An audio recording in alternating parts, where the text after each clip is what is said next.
Euh, Tout a commencé durant mon enfance. Je suis né au Liban, dont on entend parler assez régulièrement dans les médias aujourd'hui. Alors, mon village natal, il s'appelle toujours Margéon. Margéon est situé au sud Liban durant la guerre entre le Hamas et Israël l'année dernière. Bien, les bombardements se sont faits quotidiennement presque un peu partout au Liban, mais beaucoup autour de Margéon. Donc, la ville était constamment le nom revenait pratiquement quotidiennement. Alors, Margéon, je suis né là, mais mes parents sont restés peut-être un an et demi là, parce que mon père était dans l'armée libanaise et il se déplaçait toujours d'un endroit à l'autre. Alors, donc, on n'est pas resté longtemps et on a déménagé à Beyrouth. De Beyrouth, on est allé à Zahle. C'est une ville qui est plus à l'est de Beyrouth et qui est plus proche des frontières avec la Syrie. Donc, mais Zahle, c'est une ville à majorité chrétienne, catholique, maronite, comme on dit, et, euh, et parce que là-bas, souvent, ça marche par, euh, par ville, soit musulmane, soit druze, soit chrétienne. Donc, la majorité dominante, c'est une de ces trois religions-là. Zahle, donc, c'est une ville à dominance chrétienne. Depuis que je suis tout petit, que je suis conscient, j'ai été témoin de la foi de ma mère, une foi active, une femme de prière. Lorsque mon père nous a quittés en 1953 pour venir ici au Canada, ma mère, même si elle était seule, pauvre, elle était proactive dans sa foi. Ça ne l'empêchait pas de faire ça. Et elle invitait des gens à la maison et là, elle leur prêchait la bonne nouvelle de Jésus. Il y avait des débats intéressants. Et moi, j'étais quoi? J'avais 5, 6 ans et j'étais debout là. Je la voyais faire, mais je ne comprenais pas qu'est-ce qu'elle faisait ni ce qu'elle disait. Mais c'était elle qui servait de modèle. Et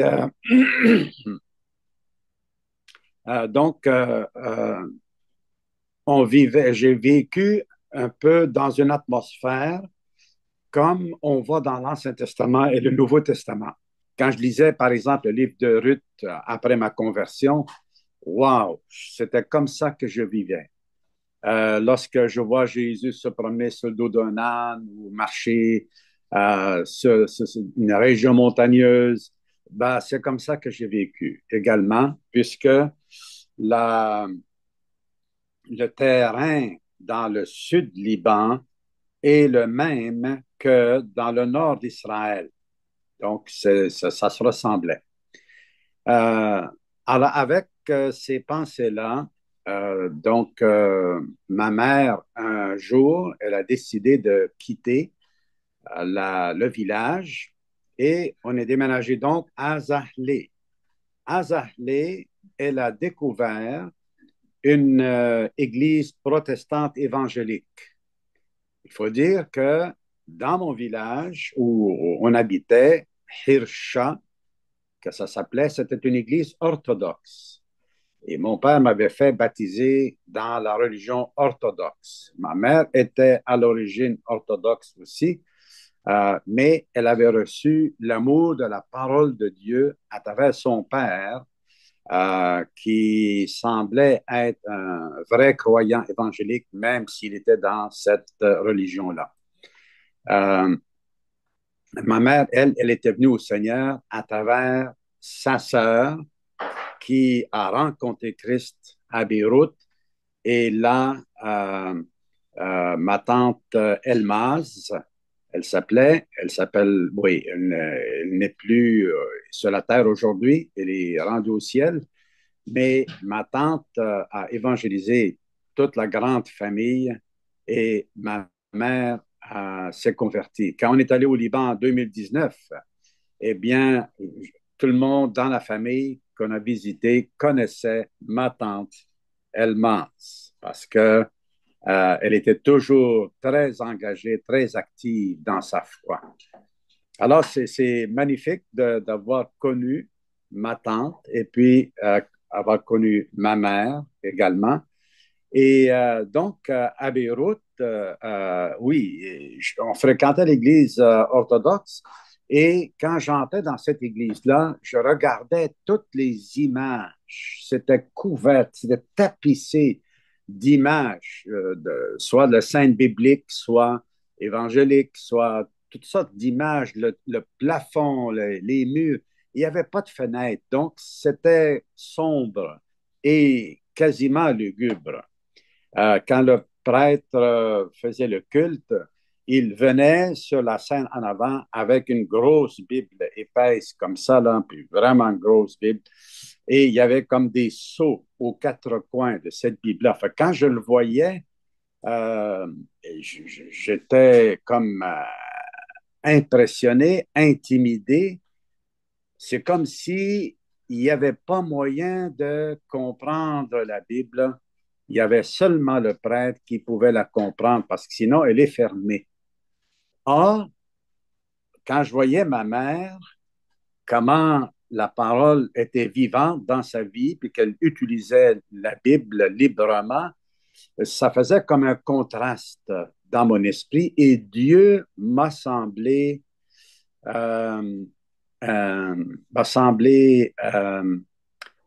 comme on dit, c'est comme si on ne pouvait pas le connaître. Il était lointain et réservé à quelques-uns. C'était ça un peu l'image que j'avais dans mon enfance, c'est ce contraste-là entre la foi de ma mère et entre cette religion-là. Donc, on arrive à Zahle et dans cette église-là, qu'est-ce qui me frappe, protestante évangélique, il n'y avait rien sur les murs. Il n'y avait aucune image, aucune photo. Les murs étaient blancs.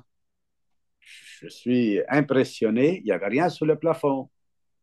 Et tout ce qu'il y avait, les chants, il y en a qui parlaient, il y avait un pasteur qui prêchait. Alors ça m'a frappé. Un jour, on vient à l'église et je vois, c'était durant la guerre civile en 1958, je vois un homme qui est entré avec sa djebala, avec les lunettes de soleil, sont enfin habillé comme un musulman. Fait que j'ai dit, qu'est-ce qu'il fait ici? Tu sais, dans mon esprit, j'avais peut-être 11 ans et je me sentais pas à l'aise, je me sentais pas sécure parce qu'il y avait des attentats un peu partout. Et notre ville, même si elle était de dominance chrétienne, alors les rebelles qui voulaient renverser le gouvernement, ben, ils posaient des bombes un peu partout. On avait toujours peur quand on marchait en ville, quand est-ce qu'une bombe va sauter. Euh, et là, donc, je vois cet homme-là entrer dans l'église. Alors, je n'ai pas pensé à sa conversion du tout. Et pendant qu'on était assis un peu en avant, alors je passais mon temps à regarder en arrière. Et là, l'église s'est remplie. Une fois que le culte a commencé, je regarde toujours le monsieur, tu sais, au-dessus de mon dos, et il est sorti. Quand il est sorti, j'observe que deux hommes se sont levés discrètement et sont sortis quelques instants après lui. Et durant le culte, là, on entend des cris. Les deux hommes En regardant par la porte, ils ont vu cet homme-là en train de finaliser sa pose d'une bombe sur le mur extérieur de l'église. Alors, comme c'était des roches, l'église, les murs étaient faits comme en pierre. Alors, si ça avait explosé, c'était garanti qu'il allait y avoir un massacre là. Mais les deux hommes, quand ils l'ont vu, alors ils ont sauté sur lui, ils ont réussi à le maîtriser. Et là, la police est venue et elle est partie avec le terroriste. Et je n'ai pas vu tout de suite la main de Dieu, mais plus tard, après ma conversion, je regardais en arrière de ma vie et je voyais Dieu partout. Durant la vie, je n'étais pas conscient beaucoup de l'intervention de Dieu. Mais après, wow, ça, c'était une intervention. L'autre, une intervention, quand je reviens un peu en arrière, dans mon village où est-ce qu'on était, à Hirscha, je passais mes journées pendant l'été à regarder les vaches, puis les bœufs, puis les animaux venir dans un enclos naturel et ils venaient se reposer là, sous le soleil et tout ça. Et moi, j'écrasais, le soleil m'écrasait, mais je restais là quand même parce que j'aimais ça regarder les animaux. Mais un jour, je regarde et je vois un peu plus loin le chemin, un serpent à sonnette qui traversait la route et qui a disparu, a descendu par l'autre côté. Alors, intrigué, je m'en vais, je cours après et pendant que je le cherchais, il y avait comme un mur de soutènement là, du chemin. Je regarde dans les trous où est-ce qu'il est, ce serpent-là. Et finalement, je le trouve. Bon, j'étais inconscient du danger et on est face à face, lui dans le fond du trou, enroulé sur lui-même, la tête debout, et moi, je suis proche de lui et j'avais le goût de le prendre dans mes mains. Mais là, il y a une force qui m'a retenu. Ça m'a marqué, cette retenue-là. Mais je n'ai pas attribué ça à Dieu, mais plus tard, là, j'ai vu que Dieu m'a protégé. Parce que les serpents mordaient dans notre région là-bas. Il avait mordu un gars de notre classe, de notre école, un autre aussi. Alors, mettons qu'il y avait de fortes chances que j'y goûte moi aussi. Alors, euh, ma mère, donc, dans cette église où on a failli y penser, euh, le, le, j'étais invité dans l'après-midi à aller à une école, l'école du dimanche, mais qui se faisait dans l'après-midi chez une dame. Je suis transporté là par ma mère et on arrive à l'appartement. C'était un appartement où est-ce que la dame restait. Elle ouvre la porte et là, j'ai vu cette dame avec un beau sourire. J'avais peur. Enfin, la peur était toujours là à cause des attentats et tout ça. Et, euh, et j'étais quand même, j'avais vécu dans un village éloigné, donc j'étais un peu sauvage. Mais le sourire de cette femme, un petit sourire qui m'a calmé. Et là, avec les autres enfants, elle nous racontait les histoires de la Bible. Euh, Plus tard, après ma conversion, ça m'a rappelé les images qu'elle mettait sur le flanellographe. C'était une missionnaire anglaise. Et elle utilisait le flanellographe avec les images. Et je me suis souvenu par les images de l'histoire de David et de Goliath. Alors, ça m'a resté pendant toute ma jeunesse. Plus tard, on est déménagé, donc, ben non, avant, on a déménagé de quartier. Et là, le pasteur de l'église protestante, il gérait une sorte d'école biblique d'où les jeunes venaient du Moyen-Orient pour venir étudier la parole de Dieu. Alors, c'était un petit édifice, c'est pas gros. Il y a une section où l'école se faisait, mais l'autre section servait comme un hôtel parce qu'il y avait beaucoup de touristes qui venaient et ça aidait, je suppose, à financer une partie de l'école. Et euh, donc, ce pasteur nous, nous invite, toute la famille, à aller habiter dans un coin, mettons une chambre. C'est pas une chambre d'hôtel. Oubliez tout ce que vous connaissez des hôtels d'ici, là. Le mot s'appelait hôtel, mais il n'y avait rien d'hôtel là. Pas grand-chose en tout cas. Et c'est une pièce dans laquelle toute la famille, ma mère avec les 5 enfants, on passait la nuit, on dormait là, on faisait tout là. Et les toilettes étaient juste à l'extérieur. Et là, ça m'a, comme de connaître ce pasteur avec sa femme, de voir leur témoignage m'a marqué euh, un soir que ma mère avait reçu une lettre de mon père qui, euh, qui lui expliquait toutes les difficultés qu'il y avait au Canada, la température, la neige qui finit pas, la langue, la culture. Donc, elle pleurait pour la première fois que je la voyais pleurer autant.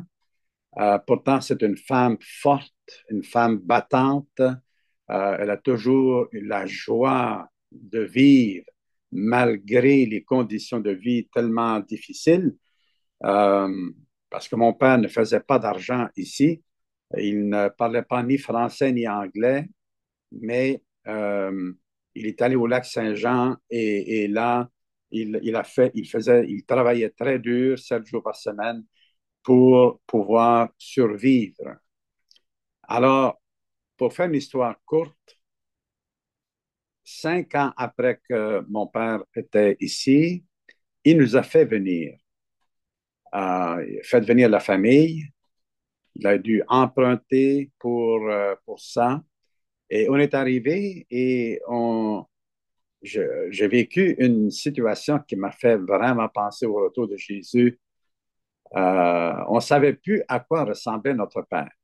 Quand il a quitté le Liban, il était jeune, svelte, une moustache, mon ami, enroulée, une belle chevelure.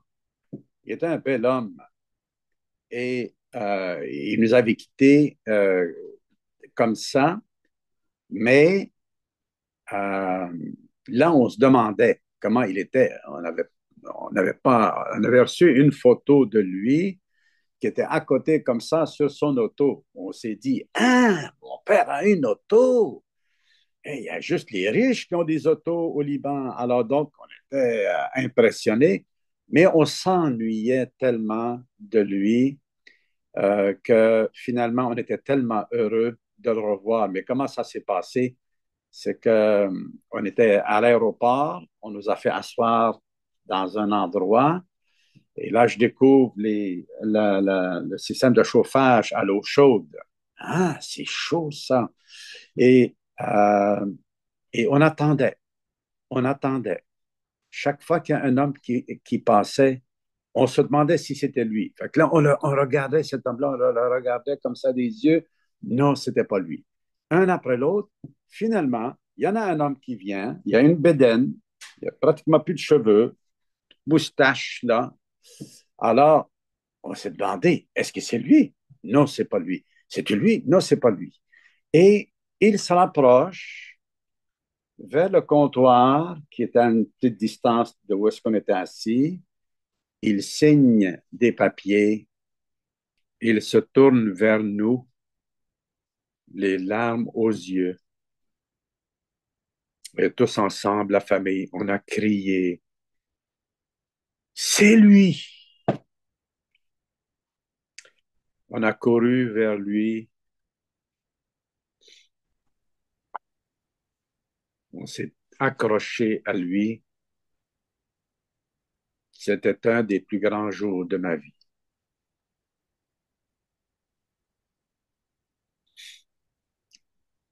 Plus tard, quand je lisais l'Écriture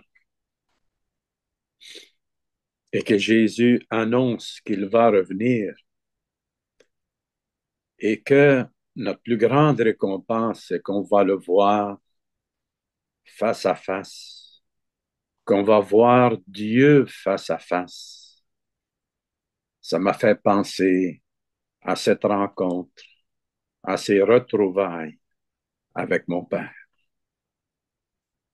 Le Seigneur Jésus va nous accueillir. Comme dit le chant, son quelque chose comme ses regards, son regard, ça va être notre bienvenue. Les anges, oui, ils sont beaux, mais c'est pas ça qui nous attend. La Nouvelle Jérusalem va être extraordinaire. C'est pas ça le voir Dieu face à face. Voir Jésus dans sa gloire. Parce qu'il a dit à son Père dans Jean 17, je veux que là où je suis, que ce que tu m'as donné y soit également et qu'il voit ma gloire. Alors pour moi, le retour de Jésus, fondamentalement, c'est ça. Ce ne sont pas tous les signes qui sont importants, bien sûr, parce que le Seigneur nous les a donnés, mais ça, ce n'est pas la finalité. La finalité, c'est lui.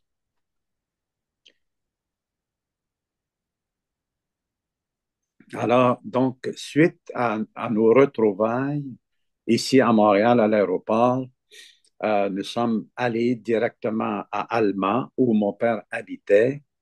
Et mon père il habitait dans une sorte d'appartement au-dessus d'un premier plancher d'une maison, juste en face du presbytère de l'Église catholique Saint-Pierre.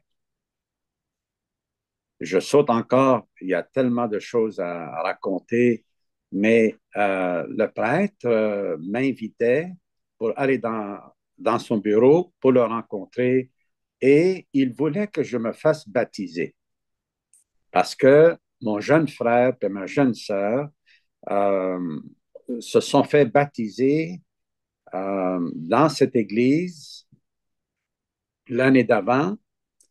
Mon père avait été d'accord avec ça. Ma mère ne les avait pas fait baptiser parce qu'elle disait ça va être eux qui vont, sur la base de leur foi, qu'ils le seront. Euh, mais ça a été un jour impressionnant pour la communauté catholique, pour la ville et pour la région. On ne parlait que de ça. Les petits Syriens, même pas les petits Libanais, on disait les petits Syriens qui se font baptiser à l'âge de 8 ans puis 9 ans. Wow! Parce que normalement, c'est quand on est bébé qu'on se fait baptiser. Alors, mais moi, je disais au prêtre, mais pourquoi je me fais baptiser? J'ai déjà été baptisé. Alors là, je commençais à avoir 13, 14 ans, je commençais à comprendre un peu le français parce que je ne comprenais pas un mot à l'âge de 12 ans en arrivant ici. Et euh, parallèlement à ces rencontres avec le prêtre, à l'école, bah, on enseignait les cours de religion à l'école Saint-Joseph. Et le vendredi, on allait tous ensemble à l'église catholique de Saint-Joseph au centre-ville. Il y avait une messe là, mais moi, je ne comprenais rien à tout ce que je voyais et j'entendais. Je voyais des enfants entrer dans un placard. C'est ce qui me semblait, là, tu sais, c'était le confessionnal. Là. J'ai compris plus tard, c'était le confessionnal. Mais je voyais un garçon entrer dans un placard, un autre, il sortait de l'autre porte, mais la porte du milieu ne s'ouvrait jamais. Et ça m'a pris du temps avant de voir le prêtre sortir de là. Je dis, hein, qu'est-ce que c'est que ça? Alors, une bonne journée, j'en pouvais plus de ne pas comprendre. Euh, je, je dis avec force au professeur de l'école, de la classe qui nous enseignait la religion, je dis, mais pourquoi est-ce qu'on fait tout ça? Et on devrait simplement lire la Bible, là, comme ça, chacun notre tour. Et pourquoi est-ce qu'on ne fait pas ça alors que les autres affaires ont... Et le professeur, à ma grande surprise, les prochaines leçons, il faisait ça. Il allait chercher la Bible, il l'installait et il nous demandait à chacun notre tour d'aller lire une portion. Alors, waouh, j'ai vu que, bon, ils ne m'ont pas condamné, ils m'ont pas... Mais la période d'adolescence que j'ai vécue dans cette période-là m'a rendu confus parce que je dis, OK, j'ai connu l'Église orthodoxe, j'ai connu l'Église protestante évangélique, et là, je suis dans l'Église catholique. Je suis venu confus à l'égard de Dieu. J'ai dit, comment ça se fait? Ils parlent les trois de Dieu, mais ils ne disent pas la même chose. Comment ça se fait? Et là, j'avais une crise d'identité spirituelle, religieuse. Je ne savais pas comment m'identifier. Alors, là, dans un mouvement vraiment intérieur de protestation, j'ai dit non, je vais pas dire que je suis catholique, ni protestant, ni orthodoxe. Je vais dire que je suis chrétien. Point final. Mais sans savoir tout ce que ça impliquait, mais j'avais le modèle un peu de ma mère qui était devant mes yeux. Et ça m'a donné la paix d'avoir, j'ai mon identité, je suis chrétien, et puis voilà. Et j'ai pu avancer comme ça dans la vie. Plus tard, je me suis marié en 1993 et en 1994, on avait une exposition, la compagnie d'assurance pour laquelle je travaillais avait une exposition commerciale. Elle participait à l'exposition commerciale qui avait dans la ville. Donc, c'était à mon tour d'être de garde un soir, ce soir-là. Et pendant que j'étais là, c'était tranquille, c'était l'heure du souper, c'était pas encore, les gens ne venaient pas beaucoup. Donc, je suis parti me promener pour visiter les autres kiosques. Et quand j'arrive au dernier kiosque, c'était comme en rangée les kiosques. Il y avait 4 rangées, je pense. Il y avait, bon, nous, on était la deuxième rangée, mais là, je visitais la première rangée. Et le dernier endroit sur la première rangée, là, je vois un homme en train de parler avec les gens de différentes choses. Je m'approche et il parle de Dieu. Une des choses qui me frappe, c'est que l'endroit où il avait là, euh, il n'y avait rien sur les murs. Il était 2 fois plus grand que celui de ma compagnie d'assurance, et puis il n'y avait rien, absolument rien. Il y avait juste une chaise. Donc, je l'approche. Je n'avais pas peur de l'approcher. J'avais développé une pensée comme de quoi j'étais un bon gars, tu sais, et puis que Dieu et moi, on était corrects, tu sais, on avait une bonne relation. Je priais notre Père régulièrement. Euh, donc, là, il me demande une question. Il dit, Monsieur, êtes-vous sauvé?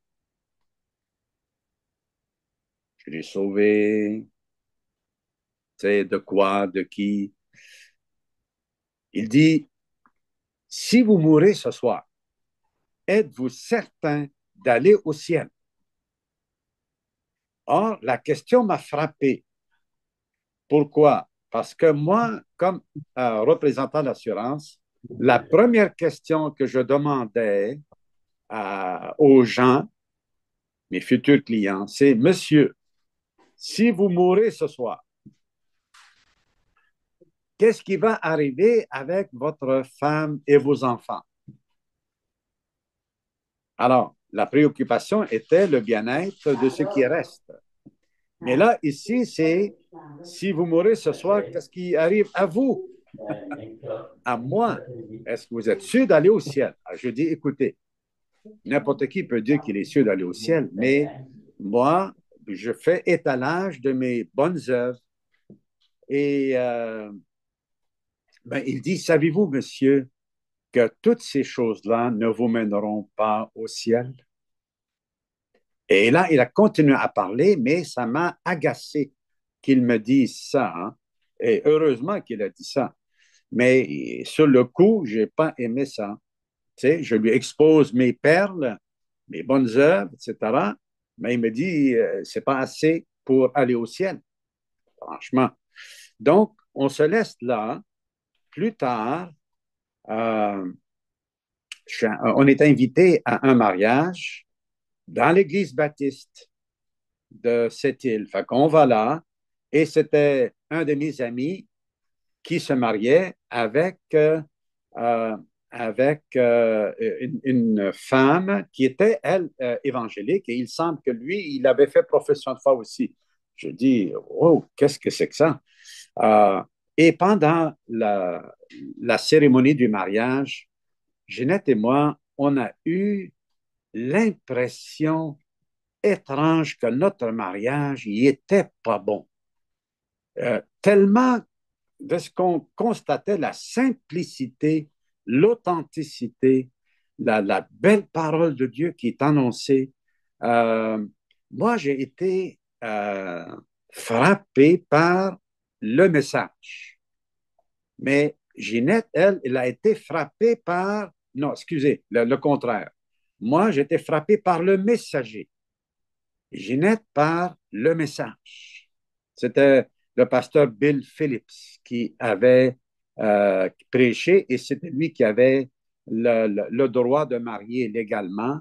Notre pasteur à l'époque n'avait pas ce pouvoir-là encore. Et donc, on est sorti de l'Église vraiment en se posant des questions à savoir si on était marié ou non. À la fin du culte, euh, le père de la mariée, qui était un Suisse d'origine et qui était un compétiteur dans l'assurance. Donc, on se connaissait, on avait une certaine sympathie l'un pour l'autre, juste parce qu'on était comme deux immigrants dans un endroit où il n'y en avait pratiquement pas d'immigrants à cette île, région éloignée. Je le vois le soir de l'exposition commerciale, là. Je le vois de billets, là où mon kiosque se trouvait avec le kiosque de l'Église baptiste. Je le voyais de billets. Alors, il avait son Nouveau Testament dans la main. Il est en train de parler avec les gens. C'était noir de monde. Je me suis dit, hein, ça ne le gêne pas de parler de Dieu en public, lui. Et à la fin de la soirée, il vient vers moi. Non, c'est-à-dire que moi, je l'appelle, je dis, Hey, Daniel! Fait que, il vient, on est en train de ramasser nos affaires. Je lui dis, t'es pas dans cette gang-là, toi aussi? Je voulais l'embarrasser un peu, mais finalement, lui, quand la gêne a passé, il n'était pas là. Donc, ça ne le gênait pas, il parlait. Alors là, il s'est mis à parler et de telle manière que là, c'est moi qui étais embarrassé. Comment ça que je ne suis pas au courant des données bibliques qu'il est en train de me dire? Alors, je lui demande, peux-tu me donner un livre? Ma femme est chez sa mère et tout ça. Alors, à la fin, donc, il n'a pas arrêté de parler, mon ami. Il n'a pas arrêté de parler. Et la seule chose que j'ai retenue, c'est que le prêtre avait le droit de se marier selon la parole de Dieu. Je dis quoi? Il y a à peine peu de temps, je t'ai invité à des noces. Je suis allé là et le prêtre qui avait célébré le mariage, il jasait avec quelques hommes et je faisais partie de ceux-là. Et moi, je lui ai dit, appelons-le Henri. J'ai dit, hey, Henri, pourquoi tu n'es pas marié, toi? Les prêtres par chez nous au Liban, dans l'Église orthodoxe, ils se marient, eux autres. Pourquoi toi, tu ne te maries pas? Alors, et là, il m'a donné quelques explications qui m'ont déçu, finalement, l'explication qu'il m'a donnée. Mais je suis resté avec ça. C'était juste un événement comme ça. Mais là, lorsque Daniel me dit que les prêtres ont le droit de se marier, c'est écrit dans la Bible, ça m'a intrigué. Je lui ai dit, montre-moi ça, je vais croire ce que je vais voir.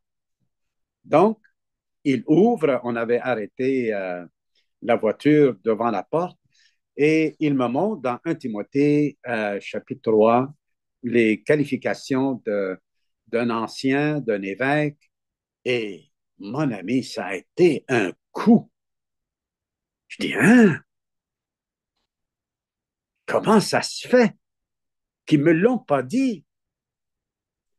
Et là, il me montre l'autre texte, il y a un seul Dieu et un seul médiateur entre Dieu et les hommes, Jésus-Christ, homme. J'ai dit, quoi? Mais comment ça se fait qu'ils ne me l'ont pas dit? Ils m'ont enseigné que Marie était co-médiatrice, que le pape était médiateur, que les prêtres étaient médiateurs. Comment ça? Là, c'était bouleversant, même si je n'étais pas catholique, mais j'étais élevé là-dedans.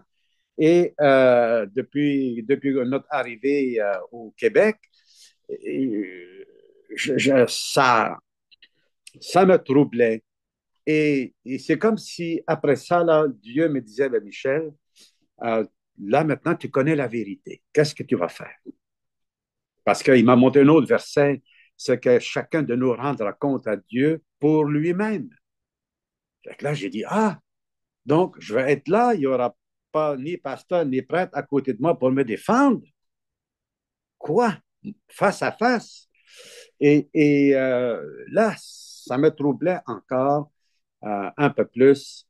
Finalement, on a commencé des rencontres, des études bibliques avec Daniel, avec le petit livret d'études ce que la Bible dit, ce que la Bible enseigne.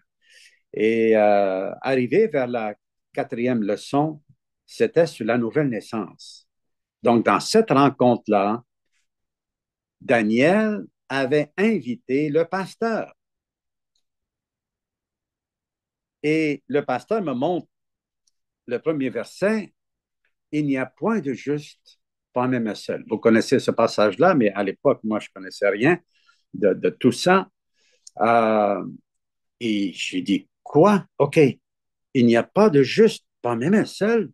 Ça se peut pas. Puis moi, alors, et le pape, et telle personne, je dis, je pense à beaucoup de monde qui que j'admirais, là, entre guillemets. Alors, et le pas même un seul, c'est ça qui m'agaçait. Parce que j'avais appris dans la langue française qu'il y avait la règle générale, puis il y avait des exceptions. Alors moi, je me voyais parmi les exceptions. Il n'y a pas de juste, ça c'est le général. Ça ne me dérangeait pas. Mais pas même un seul. Oups, ça me dérange. Comme il n'y a pas d'exception. Il dit, ça se peut pas. Et là, il va plus loin. Tous ont péché et sont privés de la gloire de Dieu. Je ne peux pas être privé de la gloire de Dieu. Regarde ma mère, moi je prie Notre Père pas tous les jours, mais régulièrement et tout ça. Comment ça? J'avais dit à ma femme que moi, j'aime ça faire le bien. Et puis, j'avais réussi à amener toute l'association dont j'étais le président, l'association des assureurs-vie de la Côte-Nord, tout le groupe là, qui ne pensait qu'à faire de l'argent, à faire des ventes. J'ai convaincu à ce qu'on organise la marche du tiers-monde en leur faveur. Ils ne voulaient pas au début, mais ça m'a tout pris pour les convaincre. Ils disaient, oui, oui, oui, faisons ça, parce qu'on va faire le bien. On va... Et alors, là, ça me troublait. Et lorsque on est arrivé au verset, le salaire du péché, c'est la mort, là, c'était brutal. Moi qui pensais que j'étais ami de Dieu, pour le moins, que j'étais, en tout cas, j'avais sa faveur, son approbation, il me dit que je suis un pécheur, je suis privé de lui et que c'est la mort. Quoi? Moi, mériter la mort? Voyons donc.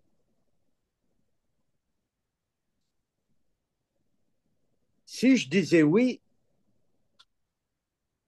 tout est vrai de ce que je viens de lire.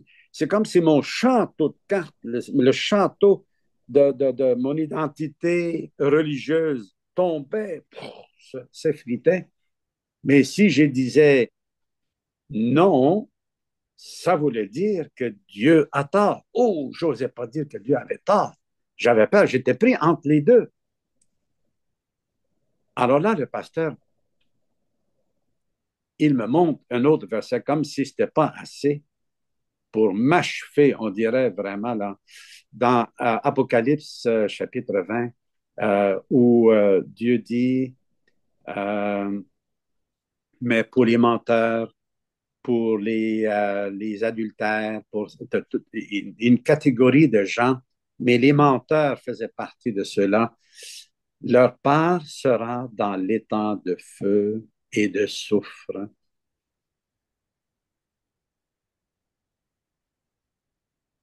Et là, le pasteur me pose la question, Monsieur, avez-vous déjà menti? Voilà, j'ai dit menti. Des fois, comme vendeur, j'arrondissais les coins. J'ai dit menti, bon, pour faire le bien. Il dit, Monsieur, vous êtes un menteur. J'ai failli lui dire, Monsieur, prenez la porte. Mais je n'osais pas le faire. J'avais trop de respect pour faire ça. Alors, je ne l'ai pas jeté à la porte. J'étais obligé de dealer avec ce qu'il me dit. Finalement, je dû admettre qu'il avait raison. Il est dans mon combat spirituel, surtout lorsqu'il nous invite à prier. Ginette, elle, naturellement, spontanément, tout de suite, elle se repent et elle croit en Christ pour, pour le pardon de ses péchés. Mais moi, dans ma tête, ça tournait en rond. Je pense que le diable s'y est mêlé parce que c'est comme si j'avais que quelqu'un me tordait le cou comme ça. Là. Ah, ça a été terrible. Là. C'était une bataille en dedans de moi. Et puis, qui a raison, qui a tort? Et c'était le combat entre le ciel et l'enfer. Et en bout de ligne, j'ai dit, Dieu peut pas se tromper. Ça, c'était ma conclusion. Je n'ai pas dit que moi, je me suis trompé. J'ai juste avoué que Dieu ne pouvait pas se tromper. Et là, euh, j'ai expérimenté c'était quoi la foi qui ne venait pas des sentiments, qui ne venait pas de mes convictions personnelles, de ce que moi je pensais de moi-même, ou de ce que moi je reconnaissais comme étant vrai ou pas vrai. C'est que ça ne venait pas de moi, mais c'était une foi, une déclaration comme quoi Dieu avait raison et que j'avais tort. Mais uniquement parce qu'il le dit. Parce qu'il le dit. J'ai cru. J'ai compris la nature de la mort de Jésus. C'était une exécution judiciaire. C'était pas juste parce que Jésus faisait pitié, là, et qu'on l'avait maltraité. C'était une exécution judiciaire. Wow!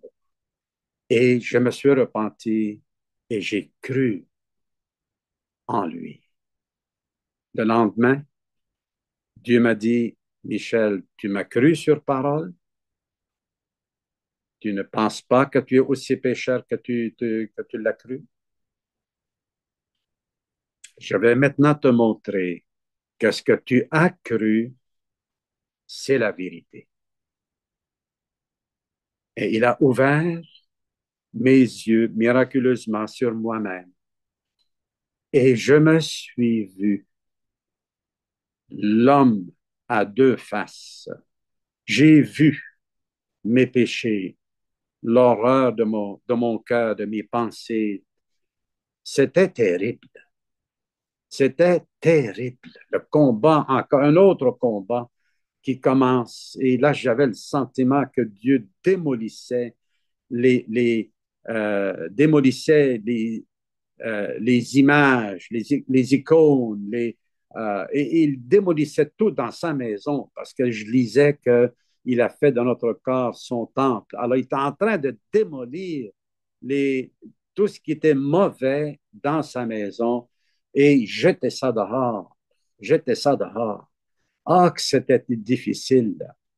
Mais le Seigneur, autant que je pouvais douter que je n'étais pas un pécheur aussi grave que, n'est-ce pas, que lui disait, mais qu'il avait raison, que j'avais tort. Il n'a pas arrêté de me montrer cette vérité-là.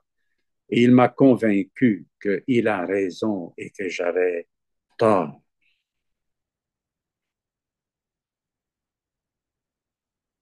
Et en même temps, il a mis en moi un zèle dévorant.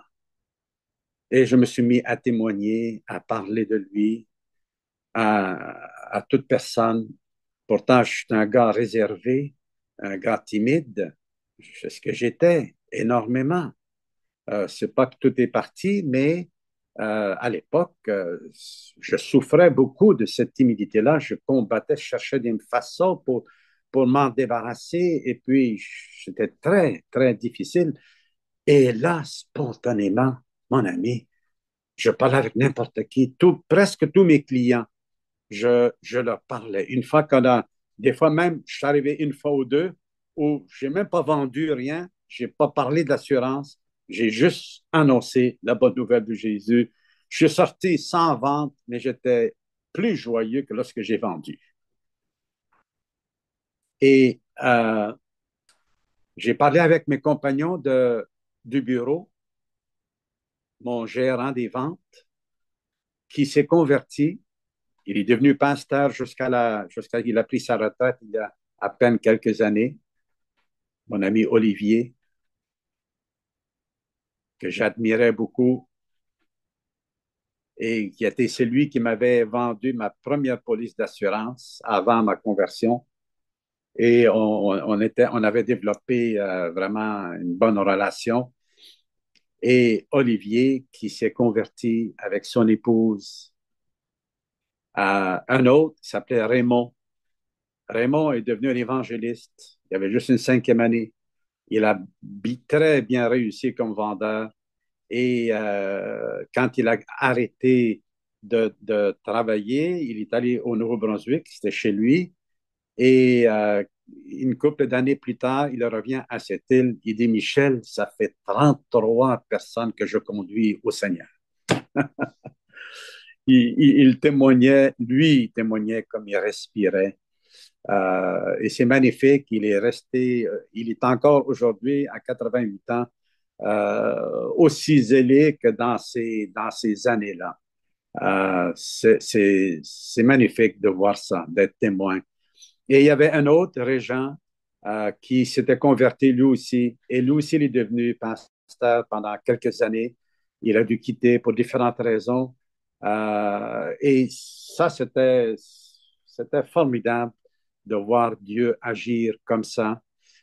Plus tard, il s'est formé une autre assemblée où est-ce que je me suis joint et de voir comment Dieu a agi. Il nous a donné sa vision pour la côte nord, pour le nord du Québec, et nous a conduit à implanter ou à réimplanter cette église à travers toute la région, grande région, tout le nord du Québec. On a intervenu juste par la prière, uniquement par la prière, de voir comment Dieu répond. Il répond, les amis, il répond. J'ai, euh, j'ai, j'ai, euh, enfin, malheureusement, le temps manque, mais je vous encourage. Euh, j'ai raconté ma petite histoire dans un livre. Euh, je veux porter attention, attirer l'attention vraiment sur la grâce de Dieu, sur la puissance de Dieu dans la vie de quiconque croit. Et ce que j'ai appris, c'est que c'est moi qui limite Dieu. Tu vois? C'est limiter Dieu à ma conception de lui, mais il ne faut pas aller juste à notre conception, mais comment il est, comment il se révèle. Et je veux rendre grâce à Dieu de, de la miséricorde qu'il m'a fait, non seulement de le connaître, de participer à son salut, mais de participer à sa mission sur la terre. Parce que dans le ciel, les amis, on ne témoignera plus, on ne priera plus pour personne, et on donnera plus. Oui, ça va être notre destinée, mais c'est maintenant que nous avons le privilège de le servir, de servir à sa gloire et à l'expansion de son évangile.